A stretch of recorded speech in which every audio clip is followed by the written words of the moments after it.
हेच ईश्वराची भक्ती आहे.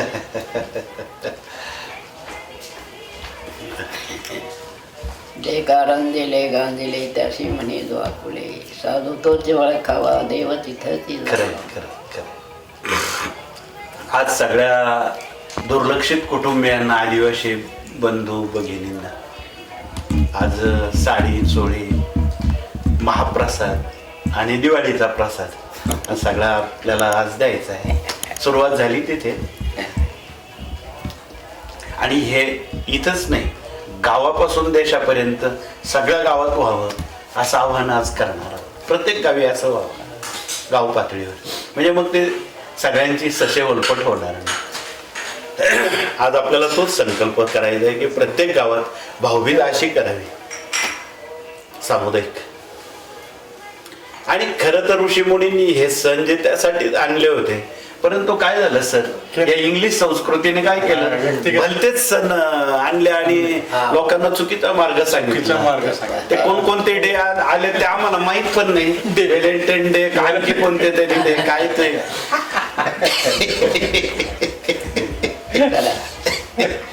आता त्याची काही गरज आहे काय देशात? मूळ सोडून द्यायचं आणि भलतच काहीतरी करत बसायचं. मला थोडा एक गोष्ट, आपले मूळ सण वार जे आहेत तेच खरे आहेत ना. ते असताना हे भलतच काहीतरी आणायचं आणि काहीतरी करत बसायचं. मी मध्य प्रदेशमध्ये एका कुटुंबात जवळून बघितलं. 1 वर्षाच्या मुलीला ते आई वडील पाया पडत होते बघा. मी ते विचारलं, तुम्ही असं का करता, लहान मुलांच्या पाया का पडता मुलींच्या तुम्ही? मला तुमच्या तोंडून उत्तर हवंय. त्यांनी अगदी डोळ्यात पाणी आणून सांगितलं, आम्ही आमच्या समाजात मुलींना देवी मानतो, देवी रूपात मानतो. आणि आतापर्यंत कुठलेही अत्याचार अनाचार आमच्या समाजात आणि आमच्या समाजात कोणावर केले नाहीत. एवढं नातं आम्ही पाळतो. माणसं सैनिश आणि डाव्या हाताचा अंगठा अडाणी माणसं, आणि त्यांच्याकडे शिकण्याजोग्या किती बाबी आहेत, किती बाबी. आम्ही त्या दिवशी हा निर्णय घेतला आणि मग हा कार्यक्रम राबवायचं त्या कृतीनं आम्हाला शिकवलं. आम्ही त्यांच्याकडे शिकलो. बाकी काय उच्चभ्रू समाजामध्ये भ्रूण हत्या किती आहे?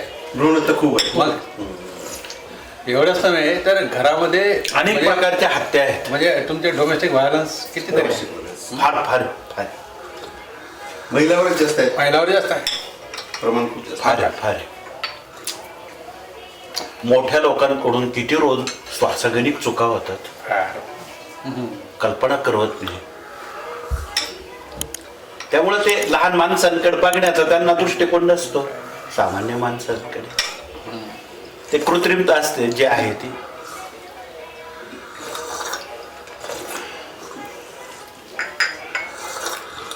खरं प्रेम कशात दडलेलं आहे हे या निमित्तानं सांगायला आपल्याला संधी मिळते.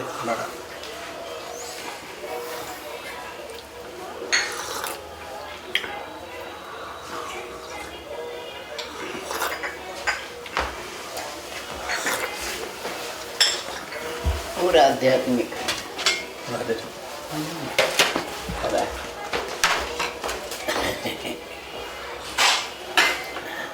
अशी समाधानी माझी कुठं झाली नाही. फारच भुकी आहे, भयानक भुकी. मेन हेच आहे, खरी भारताची संस्कृती हेच आहे.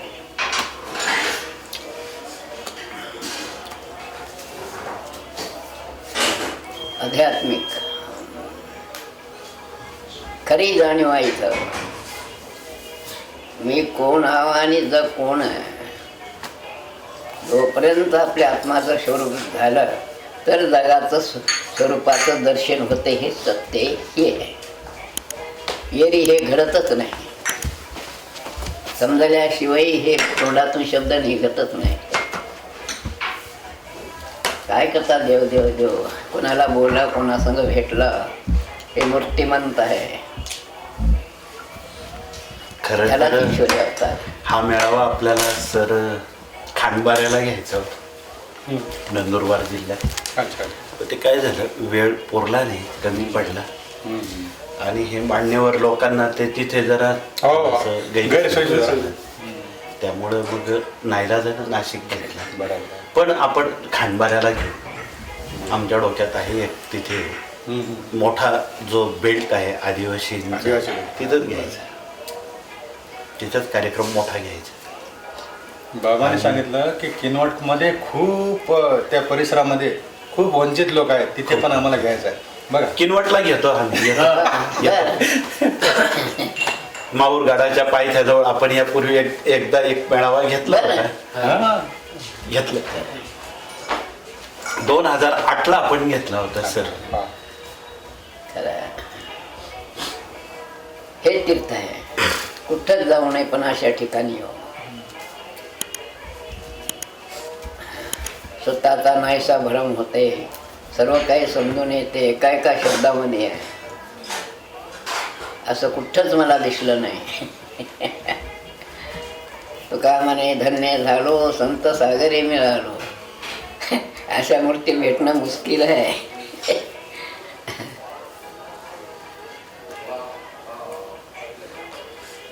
म्हणजे समाधानी झाली इथं, काहीच कमी नाही झालं. हेच धर्म, हेच देव, हीच भक्ती, हेची थोर भक्ती आवडते देवा, करीता ना सेवा कुटुंबाची. या भावनेनं सेवा करा म्हणजे झालं. खरं माझं कुटुंब आहे, माझा देश आहे, मी देशाचा हो, देश माझा. इतकं कळालं की झालं. बस ही भावना लहान मुलांपासून जर समजली ना तर पुढे तेच संस्कार चर्चा हेच करीत आलो. हे लहान मुलांपासून 5 ते 8 या वयोगटातल्याच मुलांवर आपल्याला हे घडवायचं. काय बोलत आलं तुम्हाला नाही. गाडीमध्ये हेच चर्चा होती. लहानपणापासून जोपर्यंत हे संस्कार जागृत होत नाही, पक्का होत येत नाही, बाबाचं म्हणणं होतं की अध्यात्म सरकारी धोरणातून आला पाहिजे. बस. हा. म्हणजे तिथलं खरं, best खरं. आहे. सरकारी धोरणातून आला पाहिजे आणि ती गरज आहे. बरोबर. अन्यथा म्हणजे सरकार करायला हे म्हणजे इन्फ्रास्ट्रक्चर डेव्हलपमेंट हे काम लोकांचं काम आहे आणि लोककल्याणचं आहे, परंतु त्याच्यामध्ये नीती पूर्णपणे नाही. नीती नाही. नीती नसलेलं काम. तर नीती केव्हा येईल? जेव्हा तुम्हाला अध्यात्माची अध्यात्माची जोड होईल. म्हणजे बेस बेस राहील तयार होईल आणि तो तेव्हाच. बेस शाळेतून दिला तरच होईल. तर नीती येईल. तरच येईल नीती. आणि त्यामुळे मग सगळ्याचं काम हलकं आहे. ज्युडिशियरीचं काम हलकं आहे, एक्झिक्युटिव्हचं सगळ्यांचं काम हलकं. सगळ्यांचं काम हलकं आहे. आज सगळे म्हणजे काही ना काहीतरी म्हणजे वादातच आहेत. वरच्या मलमपट्ट्या आपल्या सुरू आहेत. नाही सर या? तसंच आहे. आता रियाट कंट्रोलची मिरजला तुमची म्हणजे आता अकॅडमी होते पोलीसची देशाची, हो. परंतु खालून पाहिजे ते. खाल्लं पाहिजे. खालून हे वरतून आहे. आम्ही परवा काय केलं सर, तुमच्या हरसूल पेठ हो. भागात सोडलं. शिक्षक लोक गाठले सगळे हा. सेवेत आणि सेवा. हा. त्याला एक कान मंत्र दिला. हा. त्यांना म्हटलं काही नाही, तुम्ही फक्त मुलांना शाळेत येण्यापूर्वी आई वडिलांच्या पाया पडून यायला लावा, बाकी काहीच सांगू नका. तेच आहे. हे शिक्षक लोक म्हणे असं कसं सांगता तुम्ही? म्हटलं आम्ही नुसतं तुम्ही सगळं तेवढंच पूर्ण करा, बाकी काही करू नका. तुम्ही 1 वर्षभर आहे ना मुलांना, एक वेळी त्यांनी अभ्यास कमी केला तरी चालेल, नापास झाले तरी चालतील, पण तुम्ही एवढं करायला लावा. त्यांनी ऐकलं त्या शिक्षकांनी.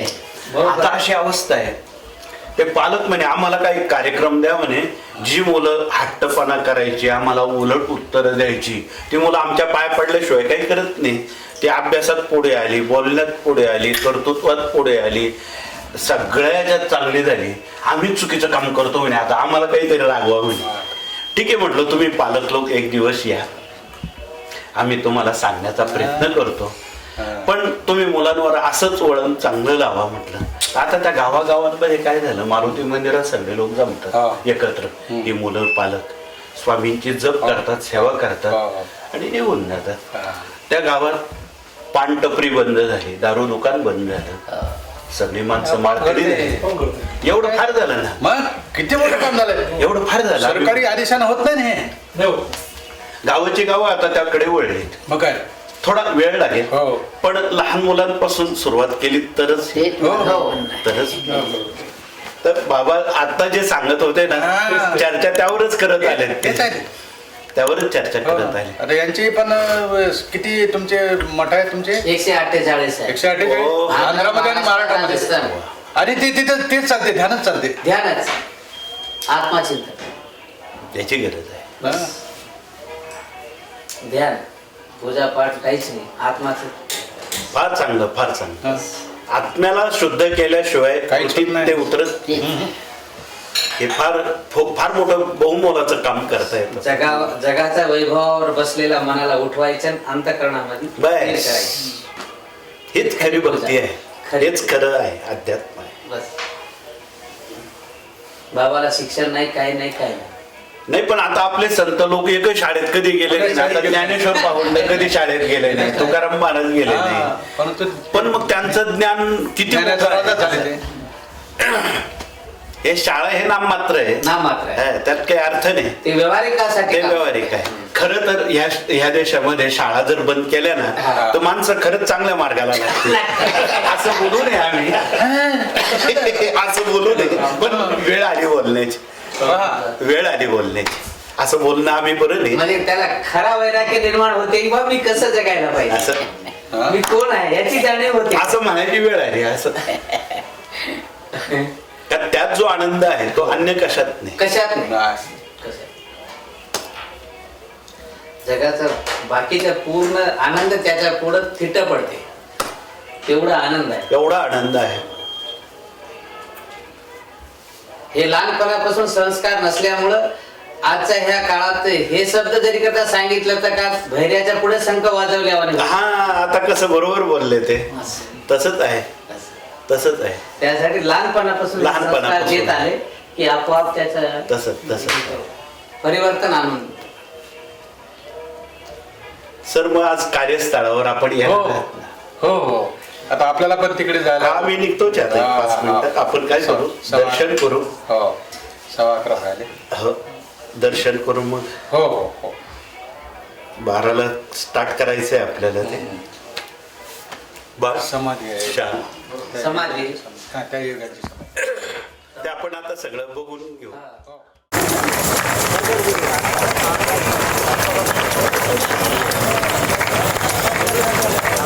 टाळ्यांचा आवाज हा आपल्या आजूबाजूचं वातावरण देखील शुद्ध करत असतो. त्याचप्रमाणे आपल्या आरोग्यासाठी एक वेगळी ऊर्जा निर्माण करत असतो, एक उत्साहाचं वातावरण निर्माण करत असतो. त्याच्यामुळे जोरदार टाळ्या झाल्या पाहिजे. धन्यवाद. टाळ्यांचा गजर असाच सुरू राहिला पाहिजे. एक प्रेरणा आपल्याला टाळीच्या गजरात मिळत असते. म्हणूनच कदाचित देवाची जी आरती आपण करतो त्यावेळेस टाळ्यांचा गजर करून आपण भारताच्या पहिल्या महिला राष्ट्रपती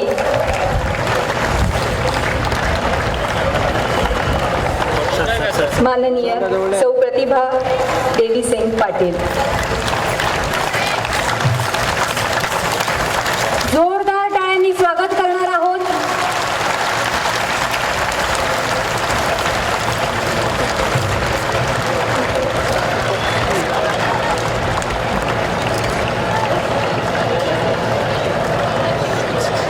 सुस्वागतम सुस्वागतम सुस्वागतम. अनंत कोटी राजाधिराज योगीराज परब्रह्म भगवान श्री स्वामी समर्थ महाराज, सद्गुरू पिठले महाराज, सद्गुरू परमपूज्य मोरे दादा आणि परम श्रद्धेय परम आदरणीय परमपूज्य गुरु माऊली अण्णासाहेब मोरे यांच्या चरणी त्रिवार वंदन. मंचावरील आणि उपस्थित सर्व मान्यवर आणि आदिवासी आणि सेवेकरी बंधू माता भगिनींनो, अखिल भारतीय श्री स्वामी समर्थ गुरुपीठ त्र्यंबकेश्वर आयोजित आदिवासी बंधू भगिनींसाठी भाऊबीज सोहळ्यात आपलं मनपूर्वक स्वागत. तिरुपती ट्रस्ट आंध्र प्रदेशचे अध्यक्ष आणि खासदार के बाप्पीराजू, तसंच सार्वजनिक बांधकाम आणि पर्यटन मंत्री आणि नाशिकचे पालकमंत्री माननीय नामदार छगनरावजी भुजबळ यांनी मंचावर स्थानापन्न व्हावं. www.dindoripranith.org वर सुरू आहे. दिवा म्हणजे अंधार नष्ट करणाऱ्या तेजाचं प्रतीक. मग हा अंधार सूर्य मावळण्यामुळे असो की अज्ञानामुळे दीप हे ज्ञानाचं प्रतीक आहे. असाच दीप प्रत्येकाच्या अंतरी लावण्याचं कार्य अखिल भारतीय श्री स्वामी समर्थ गुरुपीठाच्या माध्यमातून परम श्रद्धेय परमपूज्य गुरुमाऊली आपण जोरदार टाळ्यांच्या गजरात हा पुरस्कार सन्मान प्रदान केला जाणार आहे.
माननीय फुलाजी बाबांचा इकडे सत्कार होतोय. जोरदार टाळ्या होणार आहे. माननीय हेमलताताई पिचड, आदिवासी विकास मंत्री माननीय मधुकरजी पिचड यांच्या पत्नी इथे उपस्थित